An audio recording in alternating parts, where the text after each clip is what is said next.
Hi everybody. It's nice to see your faces. Nice to see meet the clan who is interested in the things that the presenters are interested in.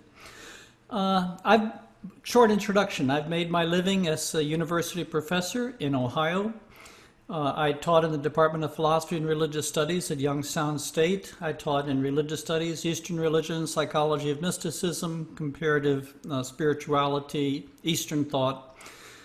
But what brings me here today is not that work, but is my work with psychedelics, which basically I did for 20 years while I was an academic, but I wasn't really allowed to speak about those things in the academic environment. And it was only after I retired that I was able to write a book that I'd like to speak from today. Now let me see if I can get this working correctly. This is a book that I published at the end of last year. It's the book I'd like to speak from today. It tells the story of where I went over 20 years of working with LSD. I followed a protocol established by Stan Grof working in psychedelic therapy, which is totally isolated, the conventional sort of therapeutic environment, totally isolated, working with headphones and eye shades and music and all those traditional trappings. Except that I worked with very high doses. I did 73 sessions over 20 years, working with between 500 and 600 micrograms. I don't recommend this protocol. I wouldn't do it the same way if I were starting over again, but that's what I did, and this is the story.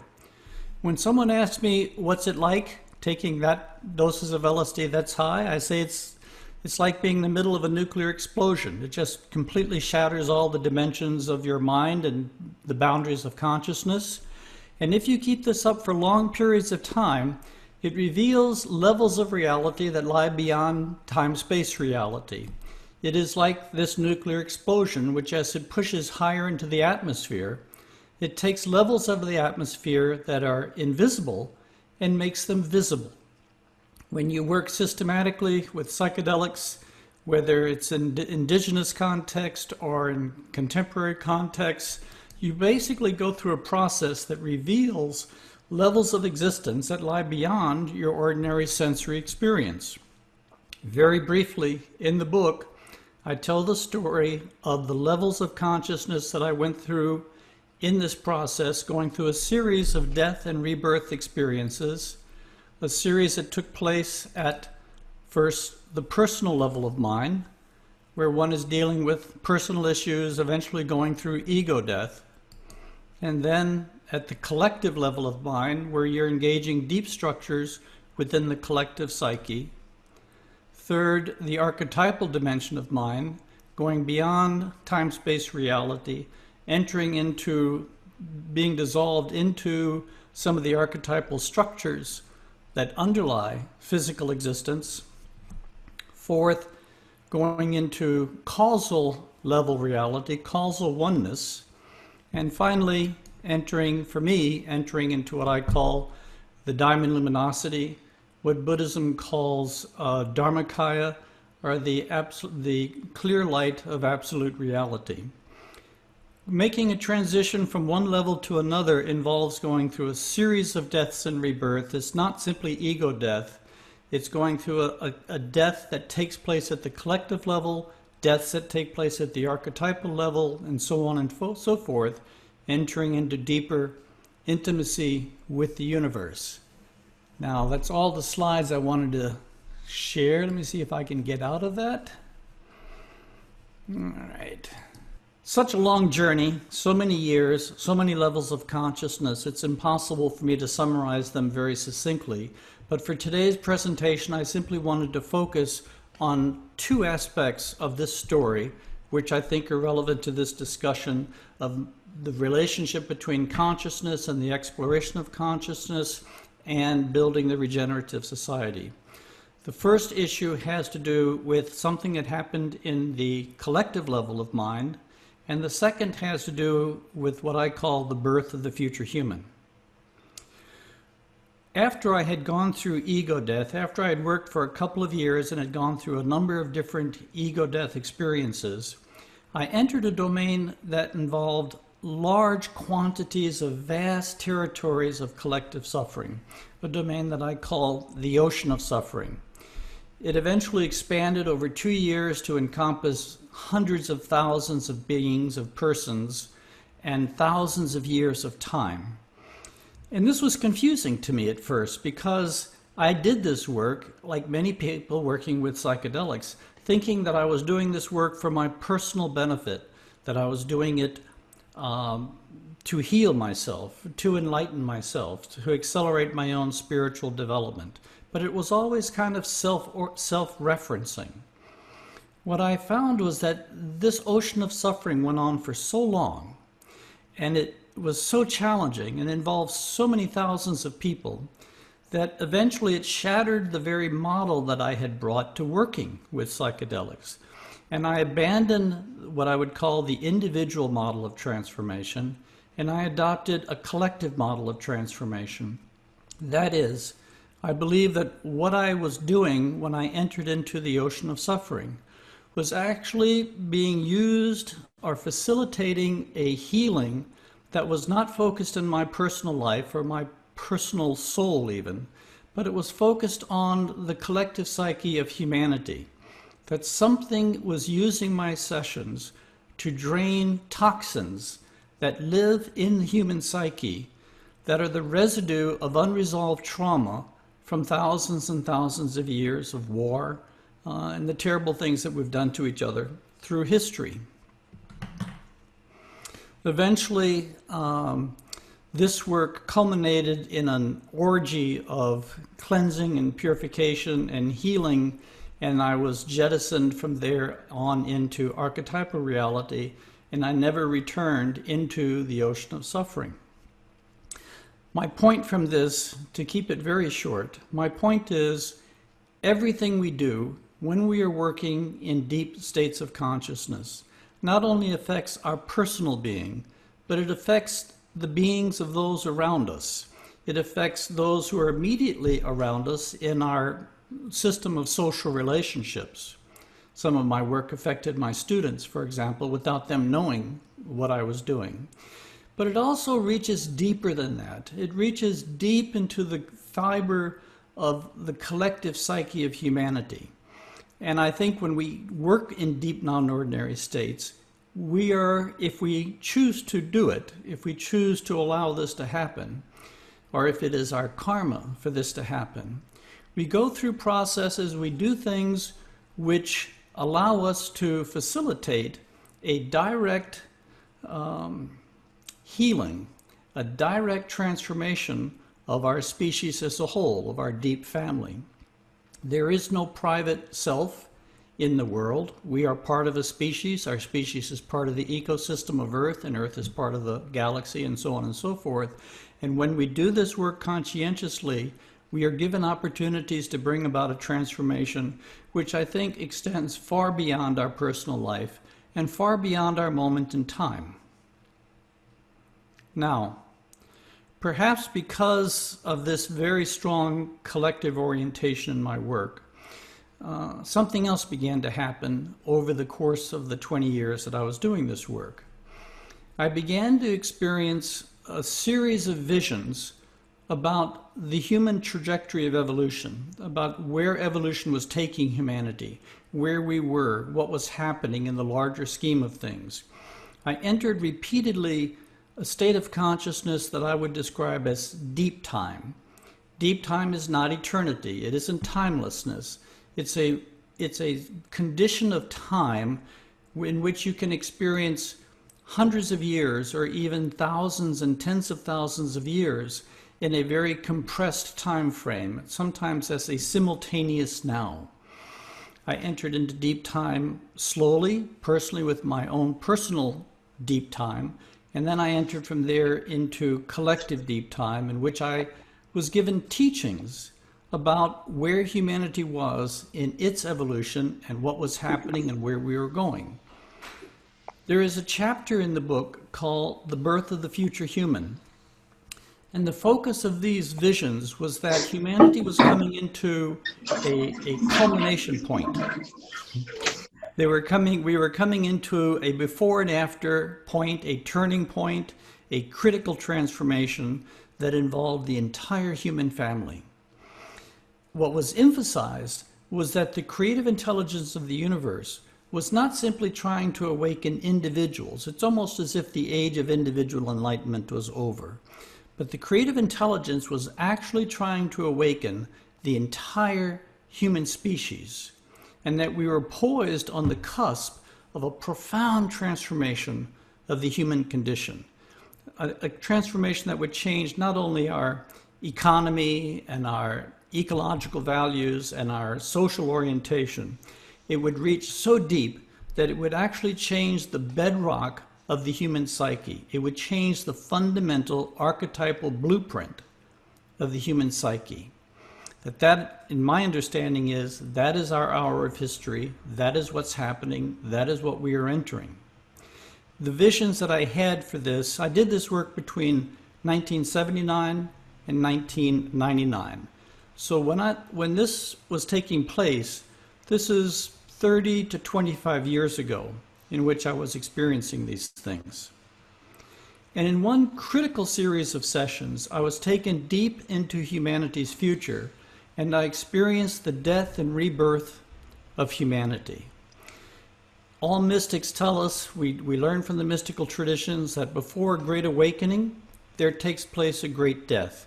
Before the awakening of mystical oneness, we experience the dark night of the soul. Humanity as a whole was entering the dark night of the soul, of its soul, which is a time of intense purification, a intense confrontation with our historical karma, with the limitations that we have created and lived with in history. And in this series of sessions, I went deep into the future, and I experienced the complete collapse of civilization as we know it, just a profound implosion that seemed to be driven by an ecological crisis, but an ecological crisis that was so deep that it triggered a global systems disintegration at our collective level.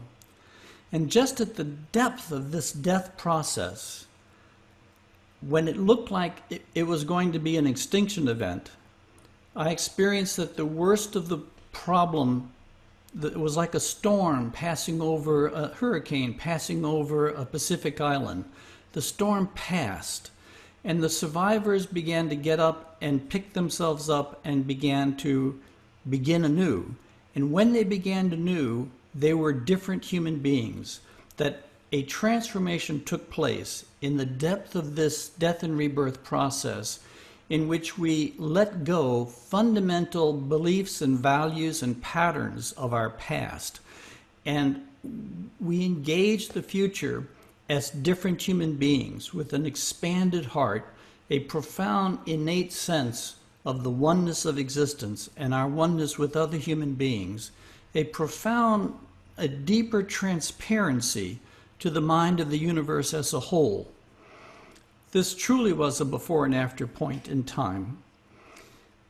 It took me literally years to recover from the tremendous time expansion and this encounter with this, at the one hand, awesome, and at the other hand, very challenging and very difficult confrontation with the human story, or extension of the human story. But this has been the reality that I've lived with ever since. It's been the reality that I understand what is taking place in history today. It's been the reality that basically is my background to confronting the COVID-19 crisis, the pandemic, which I see as simply just an overture to a much series of punctuated historical crises that lie ahead for us in the 21st century. And I think there is a correlation between what's happening in the outer world and what's happening in the inner world. That at the outer world, as we are trying to become one planet, an integrated planet with an integrated citizenry and a healthy planet, that external drive to oneness is being mirrored in an internal drive to oneness, which involves, I think, an integration of the soul into time-space reality. And by the soul, I mean the consciousness that holds all the experiences of all of our former lives. I think basically our consciousness of all of our former lives is coming together and fusing. And when they fuse, it creates a higher form of consciousness which really, I think, is the new platform of humanity in future time. Now, think I'm probably close to the end of my time. I know I've thrown a lot of large ideas out there, so I'll just stop there and see where we take this. Christopher, that was wonderful. Thank you so much for sharing. Yeah, I really love your work and I love your vision. And it's kind of, yeah, I mean, extraordinary to talk with somebody who has, explored the sort of depth dimensions of the LSD space, perhaps as much as anybody alive right now. I'm kind of curious, what's your perspective on LSD? I mean, did you have any perspective on what it is in this exploration? Is it itself a, is there entities attached to it? Is it a being? Is it just a chemical catalyst? Is it here accidentally? Is there some kind of intentionality to it? Well, given the synchronicity of the birth of the atomic bomb and the birth of LSD in the same decade, I don't think it's an accident that it's here. I understand it to be an amplifier and a catalyst of consciousness. Similar to S is psilocybin and ayahuasca and DMT and 5-MeO-DMT. Each of these are fundamental catalysts of consciousness. Each of them have their own distinctive characteristics. One of the things I think which is different about LSD is it's relatively new, and therefore humanity doesn't have a lot of history with it. My sense is that when we do ayahuasca and when we do psilocybin, we don't only experience the physiological absorption of this chemical into our biophysiology, but we also engage the fields fields of consciousness which have been created by all the beings who have worked with this substance through time. So because we've been using psilocybin for thousands of years, and we've been using ayahuasca for thousands of years, there are very strong fields associated with these substances that we encounter when we use these substances. LSD is a relatively young substance, and therefore I experience it being unusually clean in this respect. I did not experience much of a cultural overlay, much of an historical overlay.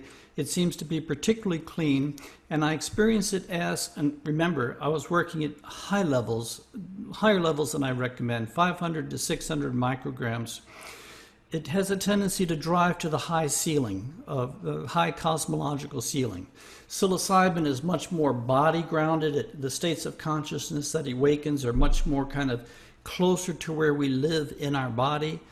LSD isn't necessarily so. At lower doses, yes, but in higher doses, it tends to drive high into the cosmology.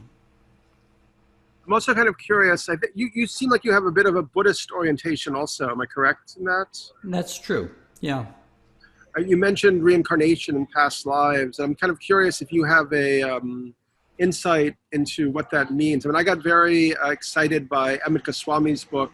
I think it was called The Self-Aware Universe. Mm-hmm. Amit Goswami is a quantum physicist who was, I believe, working at Institute of Noetic Sciences. Mm-hmm. He began to look at how quantum physics, action at a distance, could kind of provide a, at least a starting point for a scientific hypothesis around how there might be kind of an aggregate, kind of a quantum aggregate of, feeling, willing, thinking that somehow continues connected, after the physical death, and kind of seeks to reaggregate to continue some process towards maybe the ultimate goal of, unification or realization or enlightenment. I don't know if you had any thoughts in those regards. I do. Reincarnation is a fundamental part of my worldview. The first book I wrote is a book on reincarnation, life cycles, and it discusses the empirical evidence. As a philosopher, I believe that the scientific evidence for reincarnation now is overwhelming. We have extraordinary number of cases. Ian Stevenson's work with young children at the University of Virginia basically established the empirical database for justifying a belief in reincarnation. Now, that doesn't mean we understand the physics of it. There's so much we still don't understand about it.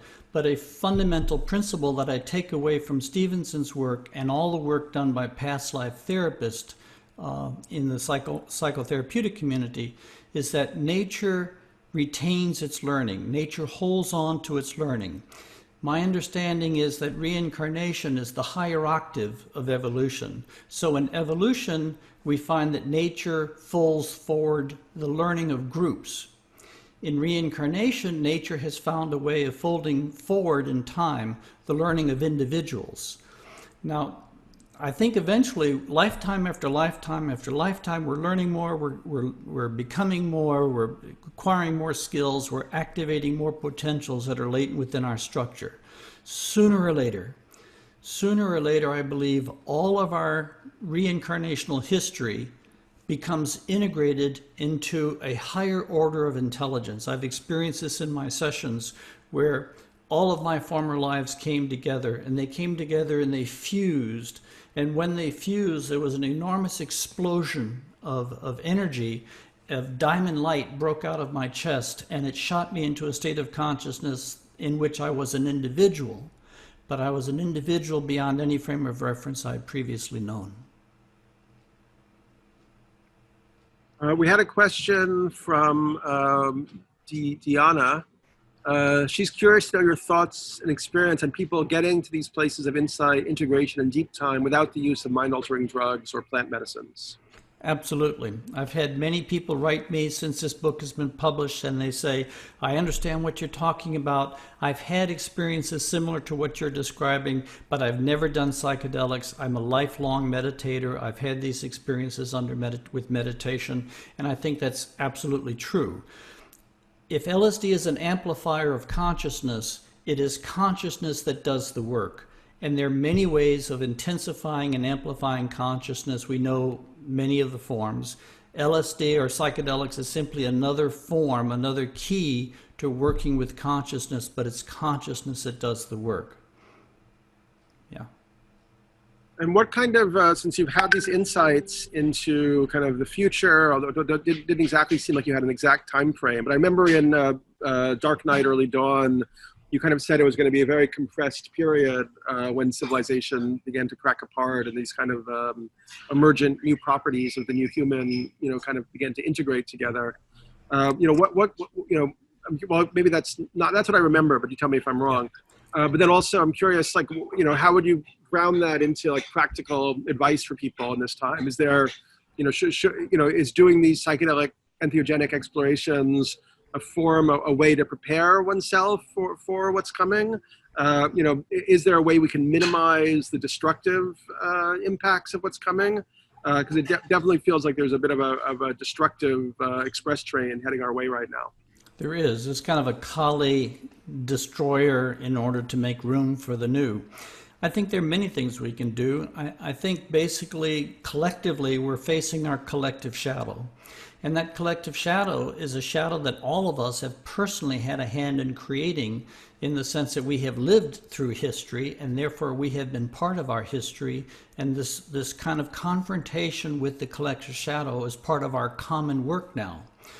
I think one of the ways in which we can consciously participate in this process is first by understanding what's taking place. And you're right, I wasn't given any specific details of date.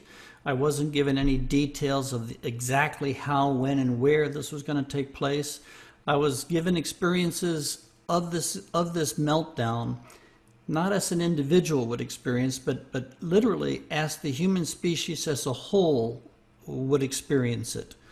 And I think one of the key things we can do is basically take responsibility for our own shadow, to do whatever psychotherapeutic work, psychedelic work, meditational work, spiritual work, to basically help us confront the shadow dimensions of our own being in order to dissolve those and let light in where previously darkness had reigned. But then at another level, we can collectively participate and help others in confronting the shadow of our culture, the shadow of history. That's the kind of political action side, the social action side.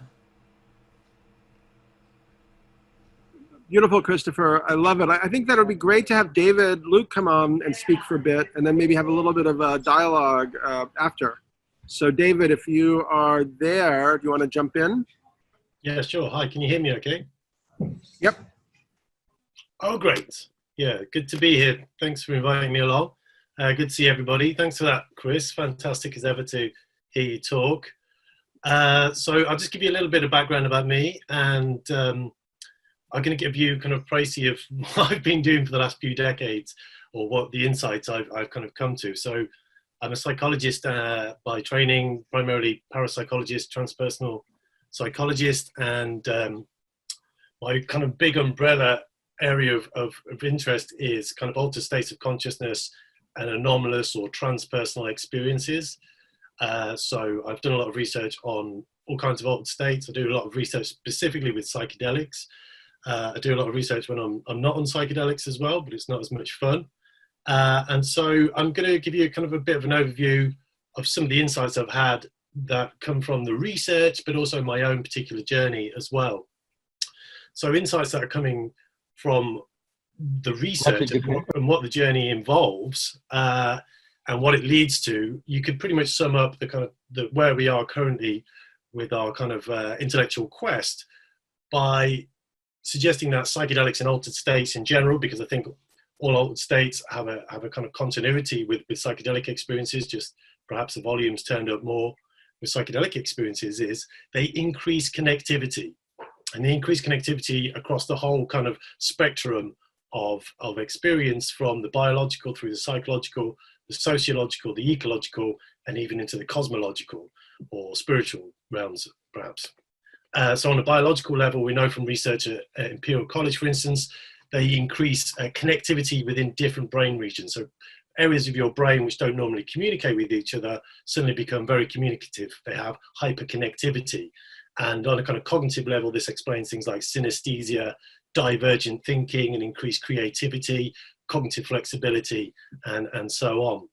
On a psychological level, they connect us with ourselves. So they give us access to our unconscious material, tap straight into that, your shadow, as Chris said, your personal history, your past traumas, and so on. And hopefully through a kind of assistance, or through being guided through that journey, you can come to some kind of resolution of your prior traumas. I just found a brilliant quote by Gabor Mate about half an hour ago, which says, every human being has a true, genuine, authentic self, and the trauma is the disconnection from it, and the healing is the reconnection with it. And we know that this results in a kind of enhanced mood, well-being, and enhanced mindfulness from a psychological, scientific perspective. On a sociological level, psychedelics and altered states can help us increase our connection to each other. They can increase our openness to experience, our willingness to engage with, culture and art and different perspectives. They increase our empathy, they increase compassion, and this can lead to an increase in pro-social behavior and enhanced value orientations. This is where my own particular area of research has been kind of deep diving more recently, is into the ecological perspective on that level. And that we find that these states of consciousness can increase our connection to nature, which I think is kind of pretty vital right now. So we have an increase in eco-consciousness or biophilia, interspecies communications or interspecies connections also increase. And this has a concomitant knock-on effect of increases in ecologically orientated behavior. So from a big survey I conducted, we found that of the people who had taken psychedelics, they said their psychedelic experiences, and the majority had made them change their diet, become more raw, more vegan, more local, more vegetarian. It also increased, in the majority of the sample, the amount of gardening they do, which is a massive take-home news headline there. Psychedelics increase gardening. This is big news, everybody. And they can also increase people's ecological activism, and even people change their career as a result of their psychedelic experiences. And then so we go beyond the environment, the ecosystem and the biosphere into the cosmological levels as well. We find that people have a greater sense of connection to the universe, God, the other, whatever it might be. And we're into the realms of transpersonal and mystical experiences, which have the knock-on effect of helping people reduce their fear of death, enhancing spirituality, enhancing their sense of purpose and meaning, increasing self-transcendence.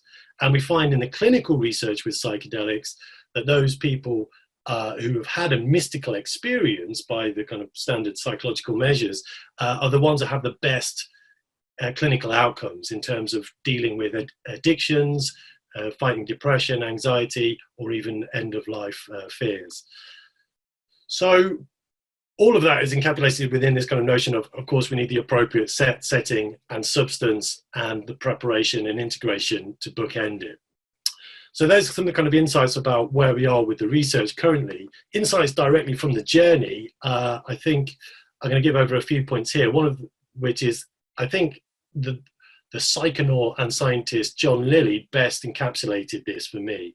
And that is that he had this famous dictum, which is, in the province of the mind, what one believes to be true is either true or becomes true within certain limits. These limits are to be found experimentally, i.e. through science, and experientially, so through personal endeavor.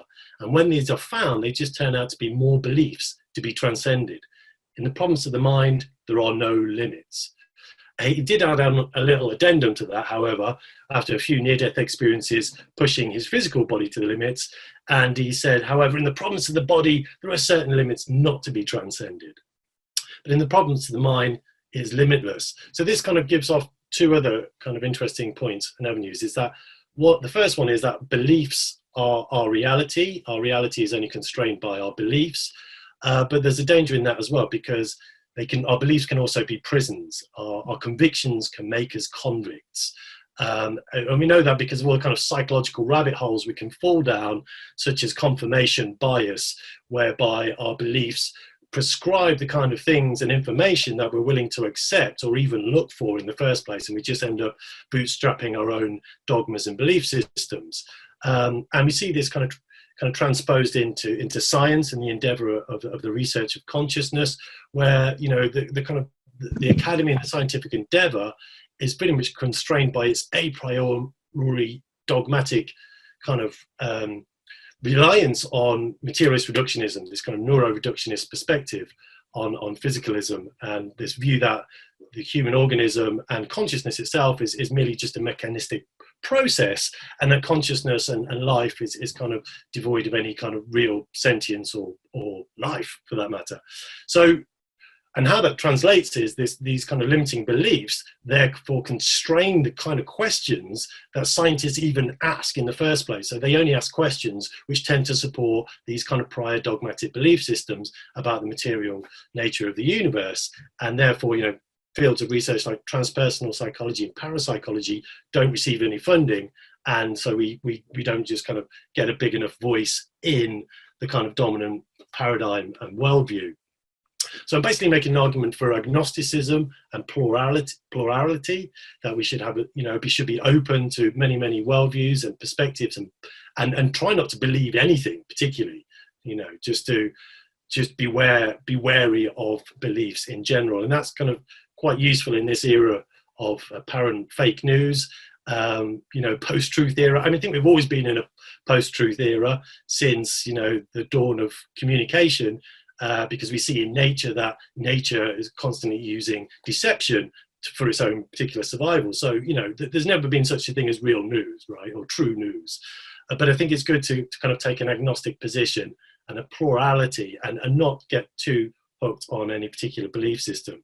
The other dictum, I think, that comes out of John Lilly's famous sentence is that the mind is infinite.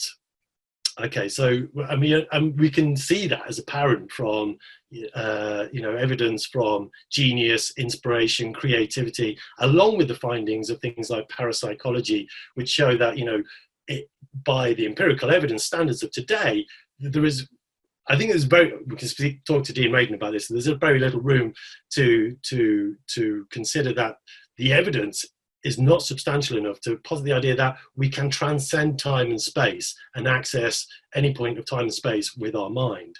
And I think Chris would probably back that up with his various LSD sessions. And I think the research and theory in physics is beginning to look more like parapsychology all the time.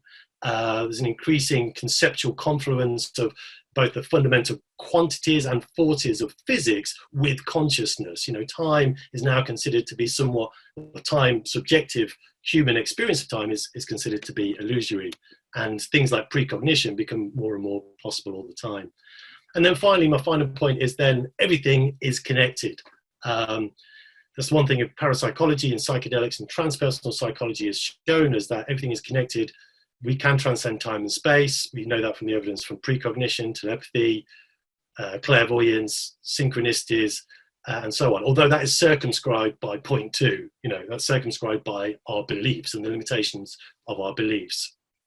And as a result of that, we should act with openness, transparency in everything that we do, with compassion and with a spirit of reciprocity. And so that we kind of start to move away from all kinds of isms, including the ones that aren't given much airtime these days, things like ethnocentrism, but also species centricism, stepping outside the box of thinking we're at the top of the food chain, and even cognoscentrism. So that is the view that only one state of consciousness is valued in our current society. Everything needs to be more pluralistic and value everything from dreams to meditation to psychedelics and so on. And that takes us back to the beginning, is that these old states of consciousness can help us move towards increased connectivity. So that's it. David, that was awesome. Thank you so much. And yeah, the work you're doing is tremendous. Yeah, I guess I'm curious a little bit about what you wrote about in the book about extraordinary experiences, kind of like the psychic and the paranormal experiences that are so common in psychedelic states, and what that kind of reveals about consciousness in your perspective. Yeah, I think it poses an enormous question mark against the idea that that consciousness is confined to the brain, right? I mean, we already have kind of 135 years of evidence from parapsychology that, psychic abilities and the transcendence of time and space have some really good evidence to back it up. It's not an everyday experience, but it happens to enough people, enough times, and under controlled laboratory situations that we can say, okay, there's this ability to transcend time and space. And psychedelics pretty much just turn up the volume on that.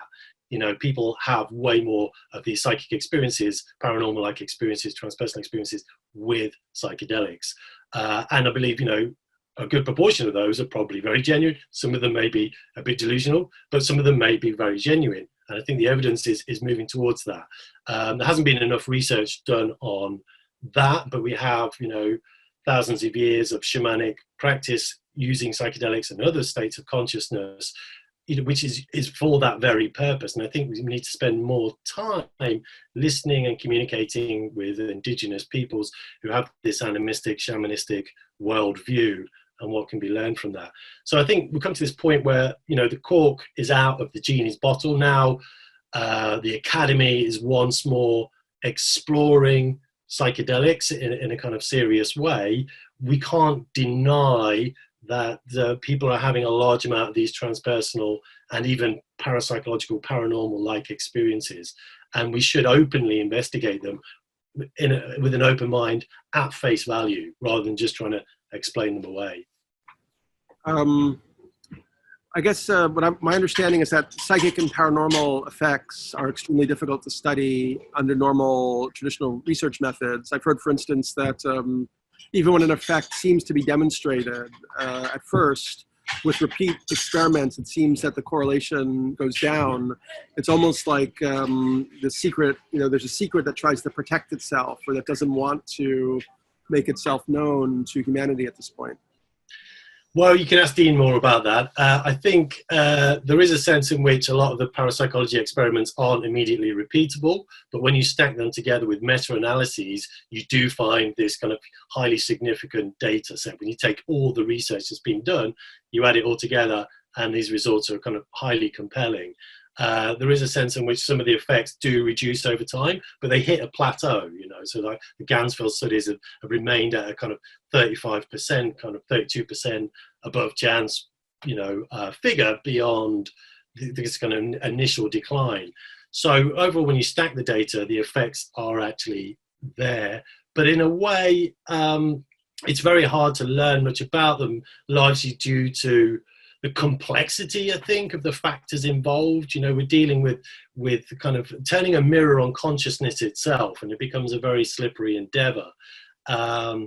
It's like some of the major problems are we don't know where the psychic abilities are coming from theoretically, because it could always just be the experimenter themselves who are exerting their psychic abilities, their precognition, whatever it is, to try and get the results they need.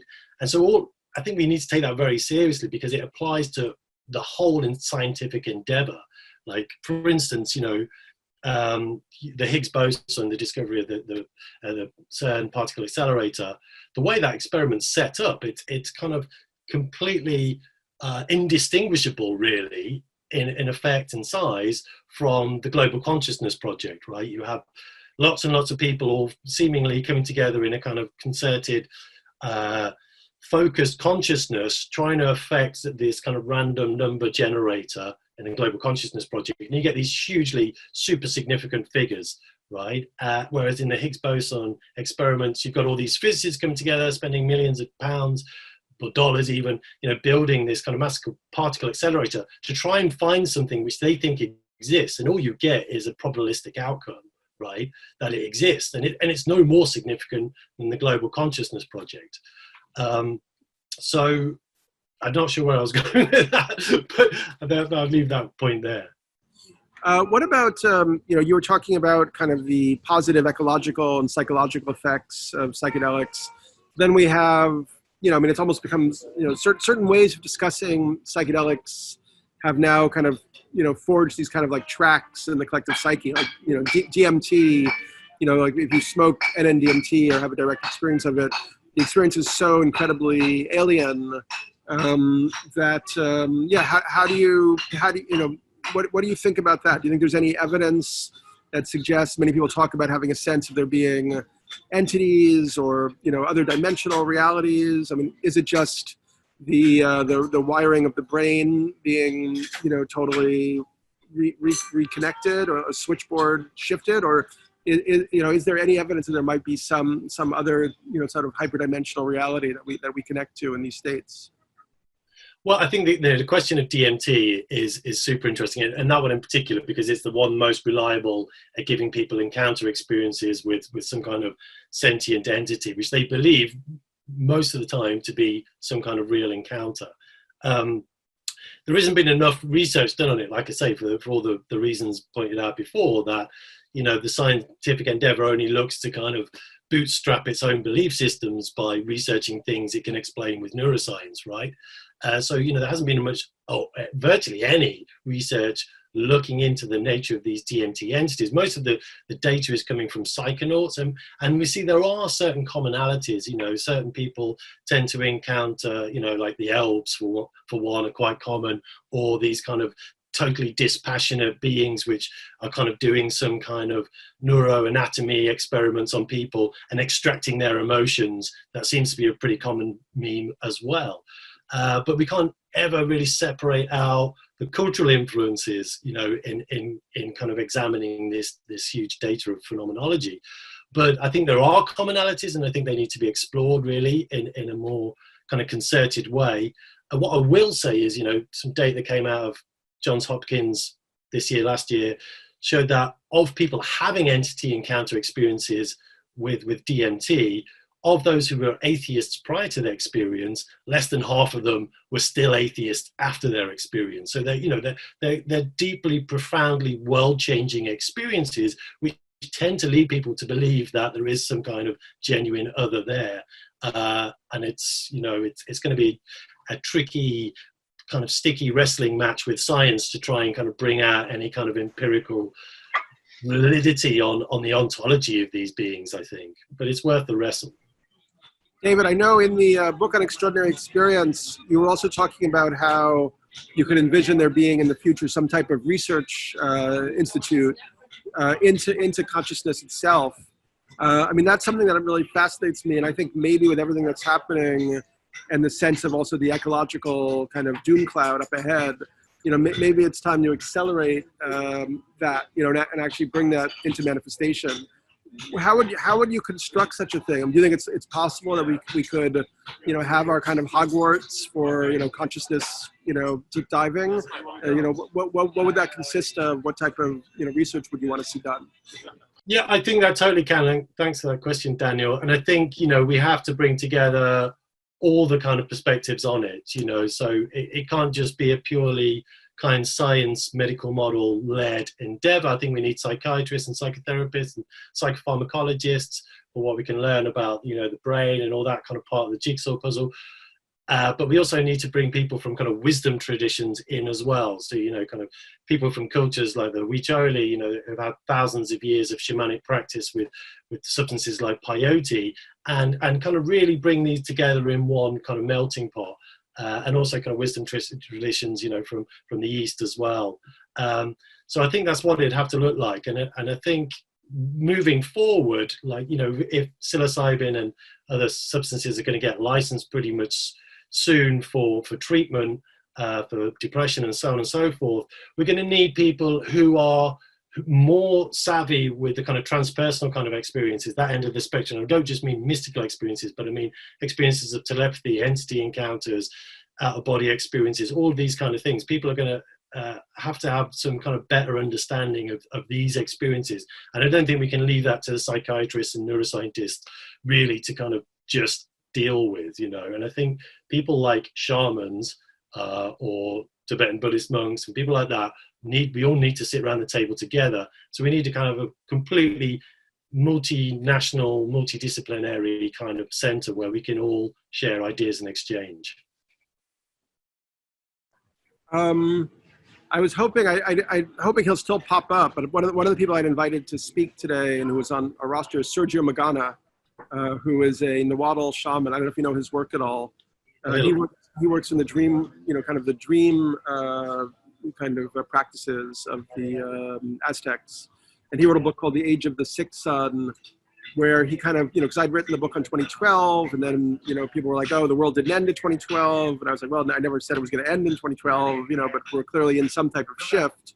You know, Sergio Magana's perspective, and obviously this is not a scientifically verifiable idea, is that we are in a transition from the fifth sun to the sixth sun, which in the, you know, Mesoamerican cosmology is a shift from a sun of light to a sun of darkness.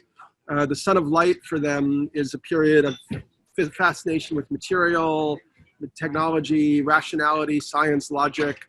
As you move into the sun of darkness, it becomes more of, the psyche becomes more predominant. The dream world becomes more predominant. Reality becomes more like a waking dream. And I feel that, I find this a very fascinating notion. I'm kind of curious how it resonates with you. I also kind of, in a way, correlate it with the accelerating or, you know, kind of popularity of psychedelics, in a sense that many more people are kind of opening these doorways in different ways right now. And maybe that's somehow having a kind of effect, you know, on the collective psyche that's happening in a way that, you know, is unpredictable. I don't know what your thoughts on that. I just thought, and maybe Christopher has some ideas on that too. Yeah, I'll just jump in, but I would say, yeah, I mean, for sure, this kind of revival of psychedelic interest is going to have an effect on the collective consciousness, certainly in the West, where it seems to be happening first and foremost. But and I think it can only be a good thing if we reconnect with this kind of more dreamy, associative kind of region of our brain, get into the mythological and the unconscious kind of side of things, you know, as Ian McGilchrist has kind of very neatly kind of described in his book. The Master is a Mystery. Do you want to explain Ian McGilchrist's idea for those who don't know it? So, you know, the idea of, well, it kind of takes a kind of more poetic than literal stance, but also backed up with some science on the nature of the left brain and the right brain, the left brain being the kind of the literal, logical, linear, linguistic kind of approach to reality and experience, and the right brain being more this kind of dreamlike, associative, mythological, you know, endeavor, right? So, and that we've confused the master with the emissary, right? The emissary is the left brain, the bit that does all the communicating, the mouth, you know, the language. And we've got to the point where the emissary, the left brain, thinks it's the master. You know, we are kind of so heavily skewed towards this kind of logical, linear, linguistic mode of being in the developed world that we've completely ignored the dream time, the imagination, the associative thinking, the mythological. To our peril, right? You know, it's like kind of our intelligence has outstripped our wisdom in many ways, and this is kind of bringing us to this kind of cataclysmic point, right? This kind of moment of crisis, And so it would really help us, I think, to flip that back over and get these two things in balance. And I think psychedelics have a big role to play in that. And I think also the internet and things like that. The dangers with the internet, though, it's you can think of it as kind of like the Noosphere, and it's kind of like a kind of technological bootstrapping for our own kind of clairvoyant telepathic abilities, right? You know, we can fake it till we make it with kind of telecommunications and the internet, and then we'll probably come to realize that we can do all that anyway, hopefully. But meanwhile, we're kind of sifting through an ocean of detritus, of misinformation. I'll let Chris jump in. Yeah, I think the analogy that I use for this in Dark Night, Early Dawn is the analogy of the daytime sky and the nighttime sky. We are like a culture that basically had as a rule that we have to be behind closed doors by the time the sun goes down, and we're not allowed to get out until the sun is up. So our entire known world is from the nearby, close at hand, brilliantly illuminated, sun-soaked world. But think, if we were a culture like this, we've missed the night sky. We just don't see the far away, the greater context. And so we can't answer questions of cosmology. We can't answer questions of origin, because these are the types of questions that require the depth, which are available only in the deepest levels of consciousness, where we can actually experience the consciousness of the universe, which we are appreciating in the physical world. But everything which is physical has a conscious dimension to it. And so I think that this balancing out, seeing the nighttime sky of consciousness, really will have a huge impact on a rebalancing of our worldview.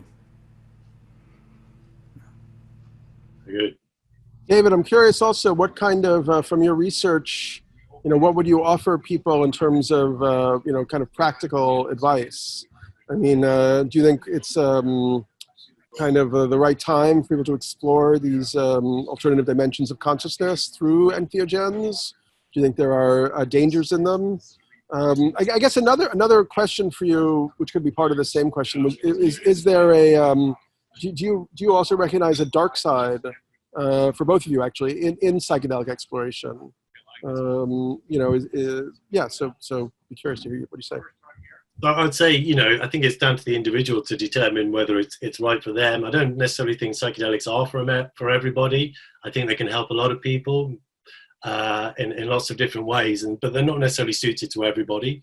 I could talk more about that, but I think there are many ways to get there. They can be a kind of good door opener. They kind of just smash the door right off its hinges and show you the other side. Or you could just kind of open it a bit more gingerly, perhaps by getting into your dreams or lucid dreaming, meditation, yoga practice, whatever it might be. So there are other techniques to get you there as well, which may be a bit more controlled. But, in this fast-paced 21st century existence, a lot of people have got themselves into a very sticky rut for all kinds of reasons, urbanization, 21st century living, etc. I think they can be a good fast track door opener for many people.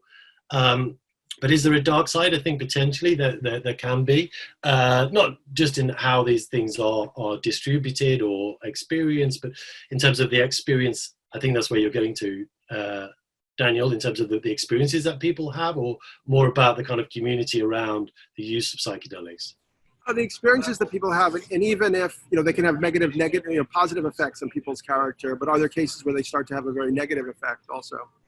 Yeah, I mean, I certainly can do, and it's not all light. And I think, I think you maybe have to look at it as more of a process. I mean, certainly from the clinical work that's been done, very few people, a lot of people may have challenging experiences, which, they're very difficult for them, but they usually pass through them. And those are the ones that typically give like a lot of insight and that people feel they grow more from, even though it wasn't particularly pleasant. And a very few people have, kind of somewhat in the region of traumatic experiences and regret doing it in the first place. So maybe either they shouldn't be taking psychedelics, or psychedelics are not necessarily for them, or they started a process which threw up too much stuff for them to be able to immediately deal with. I haven't really got a clear answer for that, but there can be heavy, dark experiences with psychedelics when you go into the shadow. When you turn up the volume on the mirror, you're not necessarily always going to like what you see in there. So yeah. And also the problems of spiritual bypass and potential narcissism and things like that, which kind of may arise as part of the journey. But this is a part of any kind of like journey of personal or spiritual development, and not just with psychedelics, I would say. I'll hand it over to Chris. I completely agree with you. That's David. There are dark experiences that surface in these states, and therefore you have to be well prepared. You have to fasten your seatbelt. You have to choose a very careful location, work with all the safety precautions. My experience has been that all these dark experiences are some form of purification and clarification. And in my experiences, I found that the deepest breakthroughs into ecstatic knowledge, ecstatic knowing, and visionary knowing came after the deepest purification dark experiences. So that in my work, I actually created the conditions that would facilitate the deepest and darkest encounters, not because I was fond of suffering, but because I was fond of what took place on the other side, what lay on the other side of that suffering. But to do that, it's really important to take psychedelics in a very, very carefully structured setting, not in a recreational setting, not casually, with a lot of forethought and a lot of disciplined preparation, not only going into the session, but coming out of the session, for the integration process, for the retention process, for the encoding, and eventually the debrief after your session is over. And a good, thorough debrief is actually a very good way to prevent problems that emerge in your subsequent sessions. So it's very important. I guess, Christopher, well, actually for both of you, a question for you is, what are things people can do to prepare? What's the best way to prepare yourself for a psychedelic experience? I mean, how do you approach these sessions, for yourself? Well, in the Southwestern, in the Hopi Indians, they have a kiva, right? It's a hole in the ground with a circle in the top, and you climb down with a ladder, and then they pull up the ladder, and you're a completely isolated environment for the duration of the entire experience. And I always think of my work with psychedelics, I'm in a kiva. I'm in a place that's completely isolated, protected. I'm with someone who's going to take care of my body. I'm not in a talking relationship. I'm in a highly internal engaged relationship. I want to have clean contact, so I want to eliminate all outside influences. Now, it's wonderful sometimes to take psychedelics and go into nature, and that's a wonderful experience. But when you're going deep into this in facing the personal and collective and historical shadow, that work is best done, I think, in isolation. I do a lot of spiritual practice before and after a session. I take care of my body. I make sure my body is well tuned and relaxed and aligned before going into a session. Because when you're running in psychedelics, very high dose psychedelics, your body is processing enormous quantities of energy. It's very, very demanding on your subtle energy system. And if you haven't been taking care of your subtle energy system well before your session, you're going to have more complications arising. So a lot of care for my body, a lot of care for my subtle energy system, a lot of spiritual practice beforehand, and then a very careful and sustained debrief afterwards. That's my approach. And David? Yeah, I mean, I guess it depends on your level of experience, the context, what you hope to get from the experience. So, but always, if you're inexperienced, do your homework, make sure you know what it is you're taking, all the kind of basics, dosage, substance, purity, where did it come from, do you trust the source, set and setting, where you are psychologically, physically with it, preparation, and then integration afterwards, as Chris pointed out. But it needn't necessarily always be a 600 mic deep dive in Chris's process, which is brilliant. But it could be, for instance, we've experimented with 100 mic low doses with top level scientists for creative insight, creative problem solving on technical problems. And that, there seems to be, which is a completely different agenda to a kind of completely deep philosophical spiritual journey, and that kind of produced really good results. So it all really depends on the context of use, but you make sure you pay attention to the context, your intentions, setting and substance, preparation and integration.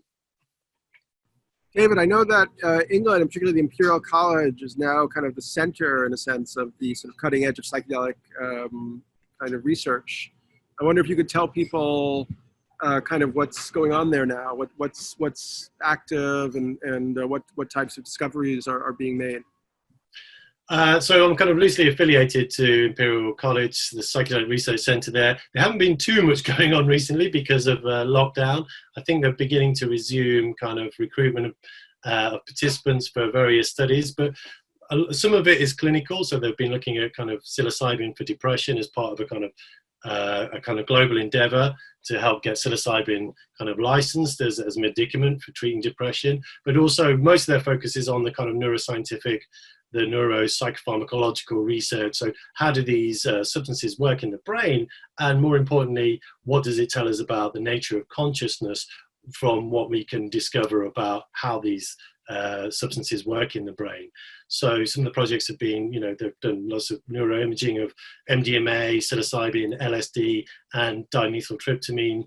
I'm collaborating on the DMT study. We're looking to do kind of slow infusion, so taking people into kind of high dose breakthrough experiences over extended periods of time, and both exploring the neuroscience connected to that, but also the kind of the experience as well. So what comes out of those experiences, and one of the things as a parapsychologist I'm looking to do with them there is explore kind of shared visionary experiences. For instance, can we get two people on DMT at the same time in a kind of prolonged state, in kind of side by side but separated in different kind of rooms, so doing it at the same time, and kind of look at their brain activity, see if there's any kind of correlation which we wouldn't expect from if they did it at different times, but also in the kind of experiences that people have. Is there some corollary of the experience of two people may have at the same time, with the intention of having a shared journey? I mean, that takes us into kind of some pretty far out transpersonal realms. But yeah, that's just a kind of a tip of the iceberg of the stuff that's going on there. They're doing a lot of really great research and survey work too, and working with retreat centers and all sorts. I'm tempted to ask both of you, it may sound like a funny question, but it's always on one's mind. From your different personal psychedelic explorations, what's your philosophy on what the purpose of life is and the purpose of our human experience? No small question. Chris, you want to go first? Goodness, that is a large one. Hey, listen, the universe has been unfolding for 13.7 or so billion years. We don't see any evidence that it's going to be stopping for another 13.7 billion years. So I think all of our attempts to say what the purpose of life is will always be inadequate given the enormity of the actual project of life. What we can see, what we can project, what we can extrapolate about the purpose may carry us a certain distance, but it won't take us through the entire process. So to me, central is learning, loving deeply, experiencing, opening, learning and exploring and developing, expanding our capacities, exploring. To me, exploring is really important. The purpose. One time, within a deep encounter with this creative intelligence, this nameless, faceless intelligence that I was engaging, and the topic of what the purpose of existence is, what is it all? And I was popping in and out between non-being or the pure void and suddenly being. And by popping back and forth between being, the universe, and non-being, the primal void out of which the universe sprang, it really generated a question: what is the purpose of being? What is the purpose of existence? And this consciousness said to me, have we not learned anything? And it just shattered me. I just broke down and wept, and it just seemed like it was all about learning. I don't think there's an idea often that this consciousness is trying to learn something about itself. I don't think so much that doesn't persuade me. But that learning is central to the entire project, seems to be really important. Okay, David, what you got for us? Not that much. I mean, I guess the thing is, we are on a quest for meaning, right? You know, what is the meaning of the nature of the universe? It's like, well, that's a human endeavor to establish meaning. You know, I'm not sure all species necessarily try and find the meaning, right? But we are kind of lost in a way as well, you know, where we are. We're like, I think our loss of meaning in a kind of materialist reductionist universe has kind of led us into all kinds of difficult places. So I think the quest for meaning in itself is a worthwhile endeavor, but ultimately it may be, not say meaningless, but pointless, because it might be just about the being, as Chris said. That is kind of really the important thing. But I'm a bit confused.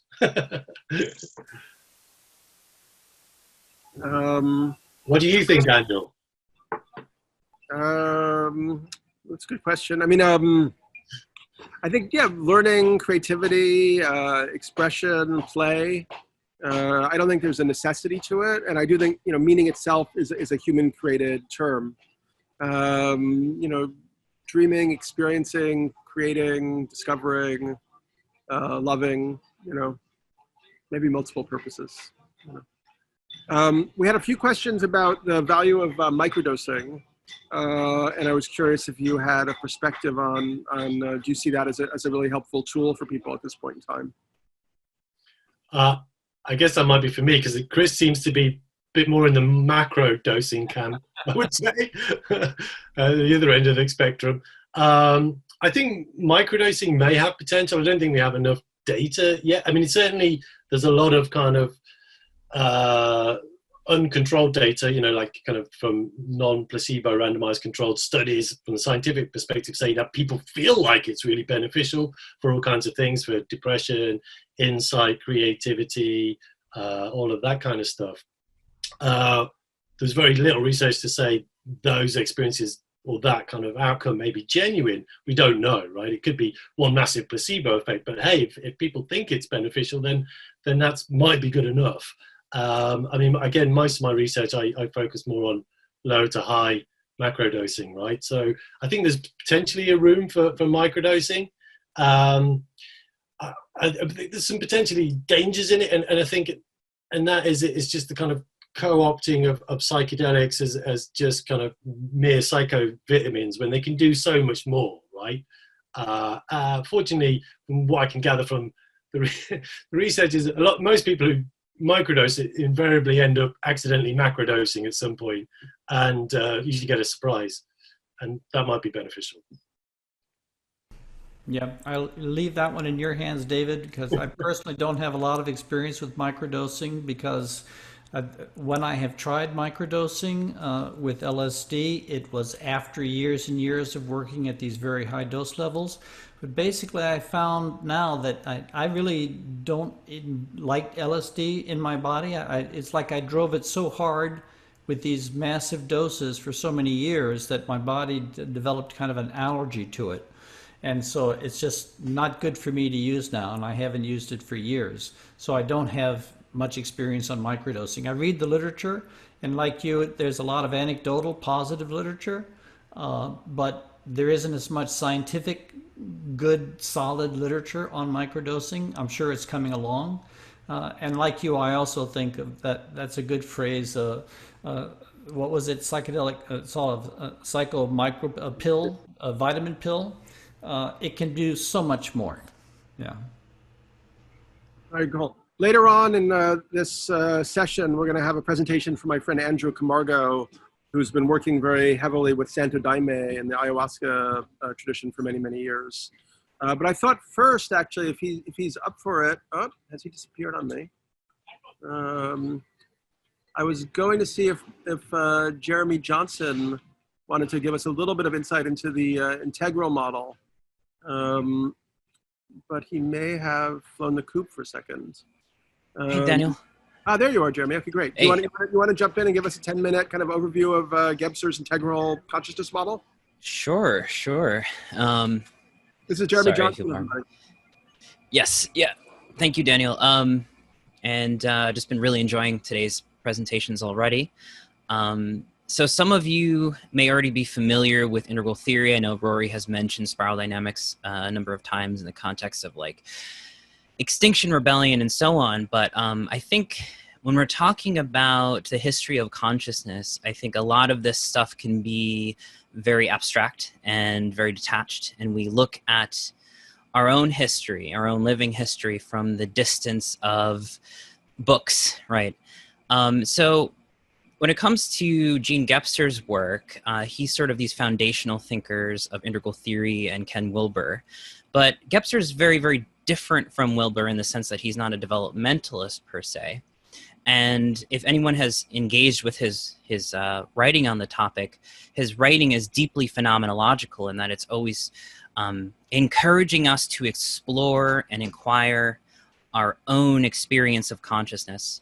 We've been talking about the left and the right brain with McGilchrist. And in many ways, Gebser's work is a kind of, if you want to jump in and begin to explore the left and the right brain in your own phenomenology, then he's sort of a good guidebook towards that. Now, a little bit of background with me, I'm an integral scholar and researcher. I've been working with the Jean Gebser Society for the past 10 years or so, planning to get my PhD work, hopefully if things go well, at CIIS as well. So it's good to see Christopher here in the PCC program. So yeah, Gebser presents us with a phenomenology of consciousness, very carefully looking at basically a kind of an archaeology of meaning making, looking at particular works of art, forms of literature, the evolution of language and etymology, the meaning of certain words, and how even in our language, right, even in our language has a kind of, how to put it, a processual movement from what we're talking about, sort of nighttime or sidereal dimensions of consciousness into the waking. And he very carefully constructs a kind of descriptive process in which human consciousness has moved from these sidereal nighttime magic and mythical forms or structures into waking, Apollonic, discerning, ratio-oriented, as he says, sort of the secular age, so to speak. But there are gains and losses in this, right? And I think having a more nuanced and nonlinear approach to this that is also encouraging us to explore these modes of consciousness in ourselves can really help us make these things concrete rather than abstract, and really kind of become to live the magic and the mythic again, rather than to merely acknowledge them, right? To live in some capacity or have some contact with these earlier modes of consciousness. So for Gebser, the challenge in our time is not so much to move to a next level as to presentiate and to open up the wealth and the history of our consciousness, different modes of time, cyclical forms of time, and participatory cosmologies, bringing into contact that with the more rational and scientific and secular modes of thinking. And for Gebser, the requirement for that isn't just to bring those modes of consciousness back, but to sort of facilitate and enable an equanimous and open enough, what he calls it is the principle of diaphaneity, a clear enough consciousness to allow those different modes and structures to presentiate themselves in us. And as a kind of a too long didn't read microdose of Gebser, the idea for integral consciousness is an intensification of clarity and the capacity to bring forth different modes of being in the world and being in time, including linear time, timelessness, rhythmic time, right, cyclical cosmologies, etc. Bringing all of those things forward in the human being to bring them forward at will, as if we were a kind of mercurial being that was both a living past and also, interestingly enough, his theory of time, we've been talking a little bit about temporics and transcending time and space. His theory of integral consciousness, to me, is very futuristic in a certain way, because it's talking about a way of being in the present in which the poetics of the present is able to be both in the deep past and in the future. The future is latent in the present as a tangible experience. And there's a poetics of presence that we can engage in that allows that to kind of come forward. Yeah, somebody's mentioning ancient future. This is what I'm writing about in my next book called Fragments of an Integral Futurism. Very much this idea that a lot of the future looks a lot like the past. And in some ways, a poetic statement of this, because this is too short of a presentation to really get into the theoretical details, but a poetic statement of this would be when we do ancestor work, right? When we are able to listen to the dead within us. This is not an abstract thing. When we are at our altars and we are working with our ancestors, they are present. Gebser was very sensitive to that. And I think his phenomenology of this integral future is the capacity to listen to the unborn as well. Somehow that the long dead and the not yet born are present in us, and not as just a conceptual statement, but as a living communion, right? How can we live like this in the present? And also, how can we embrace a sense of the present in which past, present, and future intermingle with one another? And by doing so, obviously, you know, I think that would be a wonderful tool or mode of being, an ontology to have right now, right? Where the past, present, and future are collapsing into one another, right? Just in terms of climate change and the modes of thinking that ecological thought require of us. It's an intensification of temporics. And I could get into all this other stuff, but I think that's, Daniel, I think I summed it up that was decently. Wonderful. And we have Jyoti is coming on in a minute, but she only has a bit of time today. But Fantastic. I did want to quickly talk about the structures of consciousness that Gebser mentions, which I also talked about in my book, 2012, The Return of Quetzalcoatl. And he has this idea that there are these, I guess, he identifies 4 structures of consciousness, and he talks about how each one reaches a crisis in which the only way forward is to go through a kind of mutation or transmutational break into a new structure of consciousness. And I believe he talks about the aboriginal, the archaic, the tribal, and the mental rational. And he kind of would say that we are at the end of this mental rational structure with a particular way of conceiving time and space. And that we've reached a point where the only way forward requires a kind of mutational break into a new form of consciousness. Maybe you want to, you know, kind of just delve into that for a few minutes if you can. Sure. Yeah. Sure. So yes, the context in which I read Gebser about a decade ago was he sets up his book, and again, I was interested in integral theory, et cetera, and interested in cultural evolution. But the whole premise and thesis of that book and his work is that the 20th century and the 21st century, he was a mid-century thinker. He was born in 1905, he died in 1973, is that we are at a civilizational juncture point. There is tremendous destabilization and restructuration. He lived through, obviously, the first half of the 20th century, seeing that firsthand. He was a European refugee fleeing from one country to another during that time.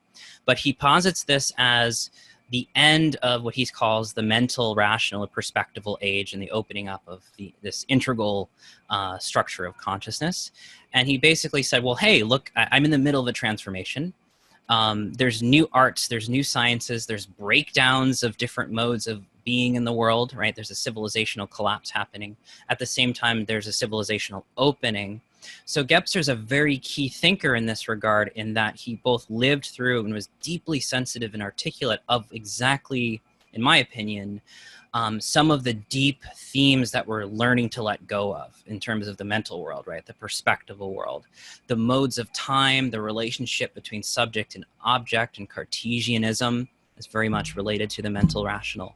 So again, like if you want to really cohere the culture that in some sense we are helping to die, right? We're assisting in its death process.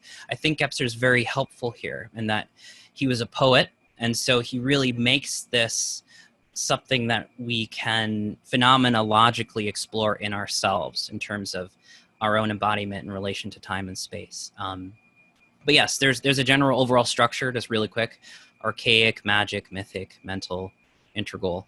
And each of these go through these leaps, and I can go into this in some follow-up. Let's maybe come back to that later and go into that, because it's a really great framing also for thinking about some of the subjects that Christopher and David were speaking about.